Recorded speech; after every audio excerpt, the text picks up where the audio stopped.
নমস্কাৰ সকলোকে পুনৰবাৰ নমস্কাৰ জনাইছোঁ আৰু জনোৱা হওক ইউটিউব চেনেলটোলৈ স্বাগতম জনাইছোঁ। আশা কৰিছোঁ আপোনালোক সকলোৱে ভালে কুশলে আছে। আজি এই ভিডিঅ'টোৰ জৰিয়তে এটা নতুন বিষয় জানিবলৈ আগবাঢ়িছোঁ। আপোনালোকে নিশ্চয় ব্যৱহাৰ কৰে 500 টকীয়া নোট, 2000 টকীয়া নোট, 100 টকীয়া নোট, 200 টকীয়া নোট, এনেকুৱা নোটবিলাক ব্যৱহাৰ কৰে।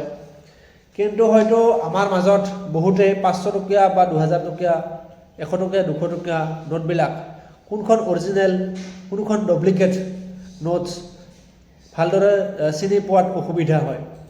গতিকে আমি আজি এই ভিডিঅ'টোৰ জৰিয়তে আলোচনা কৰিম যে কোনকেইটা চিম্বল আমি যদি গম পাওঁ, জানো, এই চিম্বলকেইটা জনাৰ পিছত আমি কোনখন ডুপ্লিকেট আৰু কোনখন অৰিজিনেল নোটছ আমি চিনি উলিয়াব পাৰিম।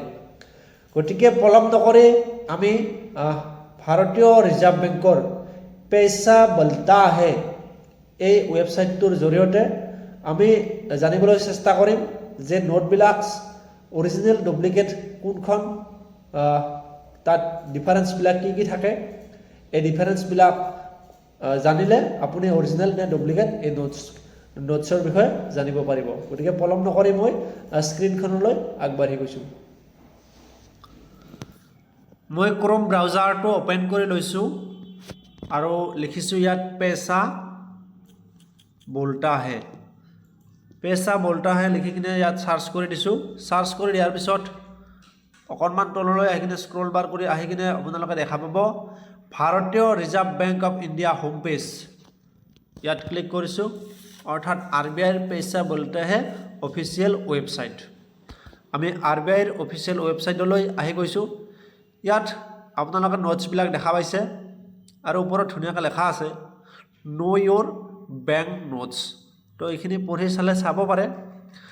মই অকণমান তললৈ আগবাঢ়ি গৈছোঁ। ইয়াত 2000 টকীয়া নোট, 500, 200 এনেকুৱাকৈ নোটছবিলাক আছে। ইয়াৰ ভিতৰত যিহেতু বৰ্তমান মাৰ্কেটত 500 টকীয়া নোট এভেইলেবল, জনপ্ৰিয়তা আছে, সেয়েহে 500 টকীয়া নোটছখন মই চিলেক্ট কৰিছোঁ আৰু 500 টকীয়া নোটখনত ওপৰত ক্লিক কৰিছোঁ। 500 টকীয়া নোটখনত ক্লিক কৰা হোৱাৰ পিছত এনেকুৱাকৈ দেখাইছে। মই ডেস্কটপ ছাইড কৰি লৈছোঁ আৰু ইয়াত 1 নম্বৰটোত আপোনালোকে দেখিবলৈ পাইছে, 1 নম্বৰটোত যদি ক্লিক কৰি দিওঁ জেমেট্ৰিক অৰ্থাৎ জামেট্ৰিক শ্বেপছ ধৰণৰ হ'ব আৰু ইয়াত দুটা কালাৰ আছে, যি দুটা কালাৰ প্ৰতিবাৰতে চেঞ্জ হৈ থাকে। এইটো এটা 1 নম্বৰ। 2 নম্বৰটো যদি আমি ক্লিক কৰি চাওঁ তেতিয়াহ'লে চাওক 2 নম্বৰটো যিটো চিন টানি দিয়া আছে তাত এটা ফুলৰ নিচিনা আছে আৰু ফুলৰ নিচিনা থকাটোৰ মাজত 500 এটা আমি লেখা দেখা পাইছোঁ।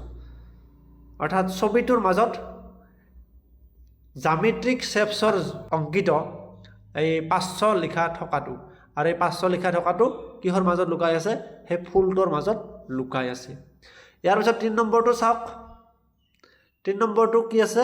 তাত দেৱনাগৰী আখৰত 500 সংখ্যাটো লিখা আছে। তাৰপিছত 4 নম্বৰটোত কি লিখা আছে? মহাত্মা গান্ধীৰ ছবিটো পৰ্ট্ৰেট, যিটো তাৰ মহাত্মা গান্ধীৰ গল, সেই গলৰ ওচৰত মহাত্মা গান্ধীৰ ছবিটো আছে। নেক্সট 5 নম্বৰটোত মহাত্মা গান্ধীৰ গলৰ ওচৰতে যিখন কাপোৰ লোৱা আছে তাত লিখা আছে হিন্দীত ভাৰত আৰু ইংৰাজীত ইণ্ডিয়া। অকণমান নোটখন হেলনীয়াকৈ দিব লাগিব। তাৰপিছত 6 নম্বৰটো যদি চাওঁ, 6 নম্বৰটোত মাজেৰে যিডাল সূতা টানা থাকে, যিডাল চিহ্ন টানা থাকে, সেইডাল কি কালাৰ? দুটা কালাৰত আছে আৰু সেই দুটা কালাৰ বাৰে বাৰে সলনি হৈ থাকে। প্ৰথমতে গ্ৰীণ হয়, গ্ৰীণ হোৱাৰ পিছত ব্লু কালাৰ হয়, অৰ্থাৎ তাতে দুটা কালাৰ চেঞ্জ হৈ থাকে। তো নোটখন অকণমান হেলনীয়াকৈ দিলেহে দেখা পোৱা যায়। অৰ্থাৎ আমি যদি চাবলৈ যাওঁ ইয়াৰ ভিতৰত আমি 3টা কাৰণ যদি ধৰি লওঁ, যেনে ধৰা হ'ল 1 নম্বৰ, 2 নম্বৰ, তাৰপিছত 3 নম্বৰ, 6 নম্বৰ, নেক্সট 7 নম্বৰটো যদি চাওঁ, 7 নম্বৰটোত ইয়াত লিখা আছে কি? मैं धारक को 500 रुपया এইটো স্পষ্টভাৱে দেখিবলৈ পোৱা যাব নেক্সট তাৰে মাজত এনেকুৱাকৈ অহা যোৱা কৰি থাকিব গ্ৰেণ্টেড বাই দ্য চেণ্ট্ৰেল গভৰ্ণমেণ্ট নেক্সট 8 নম্বৰটো যদি চাওঁ 8 নম্বৰটোত যি এই নীলা কালাৰৰ পাঁচৰ ওপৰত যিটো অকণমান খালী ঠাই আছে তাত মহাত্মা গান্ধীৰ ছবিটো দেখিবলৈ পোৱা যায় এইটো এটা নেক্সট 9 নম্বৰটো অতি সহজ হয় এইটো যদি আপোনালোকে বুজি লয় তেতিয়াহ'লে 500 টকীয়া নোট 200 টকীয়া নোট যিয়েই নোট নহওক কিয় অৰিজিনেল নে ডুপ্লিকেট চিনি পোৱাত একেবাৰে সহজ হ'ব চাওক 9 নম্বৰটোত যদি আমি পইচাখন দুটা ভাগত ভাগ কৰি দিওঁ মাজেৰে দুটা ভাগত ভাগ কৰি দিওঁ তেতিয়াহ'লে বাওঁফালৰ ওপৰত দেখি যিটো সিৰিয়েল নাম্বাৰ আছে ইয়াত লেখা আছে 0AA আৰু ইয়াত লেখা আছে 7টা 0 আপোনাৰ যিখন হাতত নোট থাকিব সেই নোটখনত হয়তো বেলেগ বেলেগ নাম্বাৰ থাকিব অৰ্থাৎ 0AA টোত বেলেগ নাম্বাৰ আৰু যে 6টা 0 আছে এই 6টা 0টোত বেলেগ বেলেগ নাম্বাৰ থাকিব এতিয়া ইয়াত লক্ষ্য কৰিব লগা বিষয়টো হৈছে যিকেইটা নাম্বাৰ লিখা আছে সেই নাম্বাৰকেইটা কি হ'ব 0AA টো সমানত থাকিব কিন্তু তাৰ পিছত যিকেইটা 0 আছে আপোনাৰ নোটছত বেলেগ বেলেগ নাম্বাৰকেইটা থাকিব আৰু সেই নাম্বাৰকেইটা সৰুৰ পৰা ক্ৰমে ডাঙৰলৈ যাব আপুনি যদি সোঁ হাতৰ তলপিনে চায় তাতো সেই একেখিনি নাম্বাৰ দেখিবলৈ পাব লাগিব অৰ্থাৎ ইপিনে যদি 0AA আছে আনপিনেও 0AA থাকিব লাগিব আৰু যি 6টা নাম্বাৰ আছে সেই 6টা নাম্বাৰটো একে থাকিব লাগিব আৰু একে সৰুৰ পৰা লাহে লাহে ওপৰলৈ ডাঙৰ হ'ব লাগিব তেতিয়া আপুনি গম পাব যে আপোনাৰ নোটছখন সম্পূৰ্ণ অৰিজিনেল হয় গতিকে এইটো একেবাৰে সহজ হয় আৰু এইটো জনাটো একেবাৰে দৰকাৰ পুনৰাই কৈছোঁ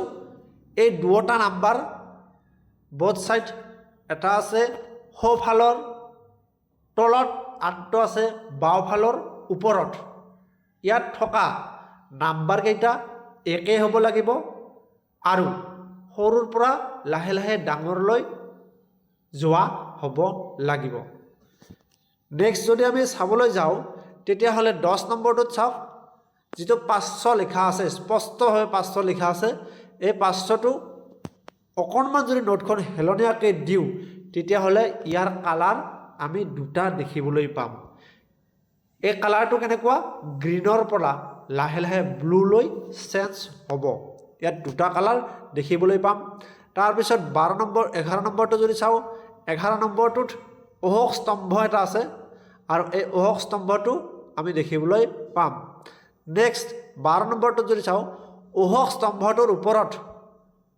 এটা সৰু ৰাউণ্ড সাৰ্কুল এটা থাকিব আৰু তাত 500 লিখা থাকিব অৰ্থাৎ এই 500 ৰাউণ্ড সাৰ্কুলটো যে আছে এই ৰাউণ্ড সাৰ্কুল 500টোৰ ওপৰত যদি আমি হাতখন লাহেকৈ ঘঁহি দিওঁ তেতিয়াহ'লে আমাৰ হাতত 500টো লাগি যোৱাৰ দৰে হ'ব নেক্সট এই যিকেইটা 12 নম্বৰটোত ক্লিক কৰি দিয়াৰ পিছত তিনিটা আমাক চিন দেখাইছে এই তিনিটা চিনতে আমি লাৰি দিলে আমাৰ হাতত লগাৰ নিচিনা হ'ব অৰ্থাৎ এইখিনি বস্তু কিহৰ কাৰণে দিছে যাতে এজন অন্ধ মানুহেও নিজৰ নোটছখন অৰিজিনেল না ডুপ্লিকেট বুজি পায় নেক্সট চাওক 13 নম্বৰটোত এইটো সকলোৱে মন কৰিব 13 নম্বৰটোত যি চিন দিয়া আছে একেবাৰে সোঁ হাতৰ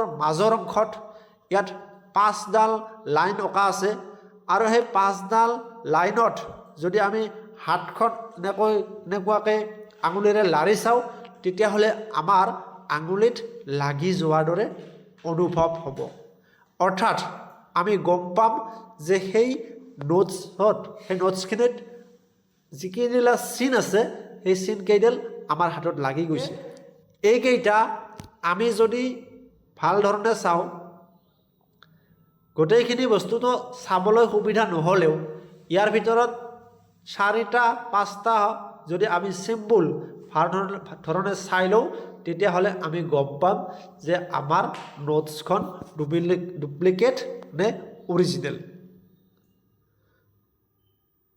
গতিকে আপোনালোকক মই জনাব বিচাৰিছোঁ যে আপোনালোকে যদি অধিক জানিব বিচাৰে তেতিয়াহ'লে ভাৰতীয় ৰিজাৰ্ভ বেংকৰ অফিচিয়েল ৱেবছাইট পেচা বলতা হে এই অফিচিয়েল ৱেবছাইটটোলৈ আহি আপোনালোকে ধুনীয়াকৈ আৰু অধিক জানিব পাৰিব। গতিকে সকলোকে সদুশেষত ধন্যবাদ জনাই আজিৰ এই ভিডিঅ'টো সামৰণি মাৰিছোঁ। ধন্যবাদ।